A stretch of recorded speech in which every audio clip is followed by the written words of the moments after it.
So today I want to talk about how your environment can completely dictate your feelings, your thoughts, and the actions you take without you even knowing it.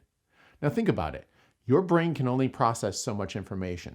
So let's say you're going to work. When you go to work, it goes into these similar places. And so it sets these tags, these triggers to basically make it so that your brain doesn't have to reprocess everything. Imagine if you're going to that same environment every day and your brain had to be like, okay, is this safe? Is this comfortable? Is this okay?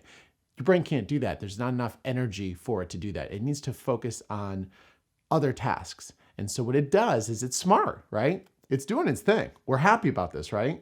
So when you go home, everything is familiar to you. It's comfortable. It's safe. Your brain has mapped it out, let's say. You go to work, it's been mapped out. You go to your parents' house multiple times, it's been mapped out. But here's the thing. Let's just say that you don't like your job. Just not for you. It's not your thing anymore. Well, when you go to work, guess what happens?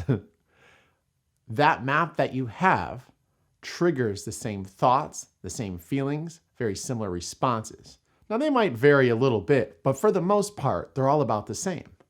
So with that said, you have to ask yourself, how important is your environment to dictating the way you think, feel, and act?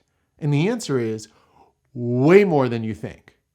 Way, way, way, way more than you think. It's got way more impact. Why?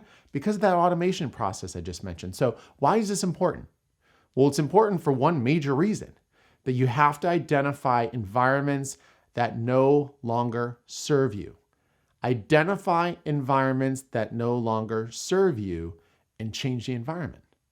Now, if you're spending 40 hours a week at a job and that environment is just toxic and there's negativity, the woman in the cube next to you is always doing her thing that just triggers you. There's all these little triggers and you realize that your feelings are consistently negative. Now, that doesn't mean you can't have a good day. Every now and then you might break the mold and all, but if overall, as a general statement, you find that there is a toxic environment, you need to remove yourself from that environment, because you can read 100 self-help books, you can go see 6 therapists, you can do whatever you want. But I'm telling you right now, the power of that environment is much, much greater than you and I both think. So you've got to change the environment. A lot of times, hey, I know where you're going with this. Hey, well, I can't just quit my job. I can't just, hey, I'm not saying to do it in the next 15, 20 minutes, but I'm telling you to make it a priority in your life to identify ways that you can adjust the environment or move away from it entirely. So think about it. I'm telling you right now, this is a critical piece. Even something as simple as a room. Like when I come into this room where I shoot my videos, this is my sister's old bedroom, right? Where I live now. And so it's in my house. But this is where we grew up. I live where we grew up. And this environment, to me, I always go into it like, oh, good times, happiness. This is where we grew up. This is where we got to where we are now. And I'm like, oh, this is the creative room. This is where things get done. This is my YouTube studio. This is cool. So every time I walk into this room, I get a positive vibe. Even if I'm just walking in to get something out of the closet or get something in the room, I like coming into this room. I don't actively think about coming in this room and saying, oh, wow, I love this room. I just do, and it's automatically triggered. You see what I'm saying? So take action, identify environments that don't serve you, come up with an action plan. Now, if this plan can't get put into action today, tomorrow, or next week, at least take small, tiny steps towards getting away from that environment. As long as you're taking 1 inch closer of a step or taking 1% more action in getting closer to removing yourself from that environment, that's all you need.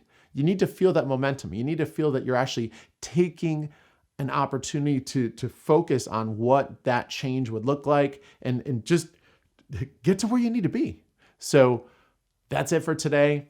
Tell me if there's an environment you're in the comments below. I want to know, is there an environment that you're in that you want to get out of, and what are you willing to do to get out of it? And don't let things get in your way. Remove the obstacles. Every time you catch yourself with an excuse or an obstacle, remove it, remove it, remove it. That is the key. All right, guys, thank you so much.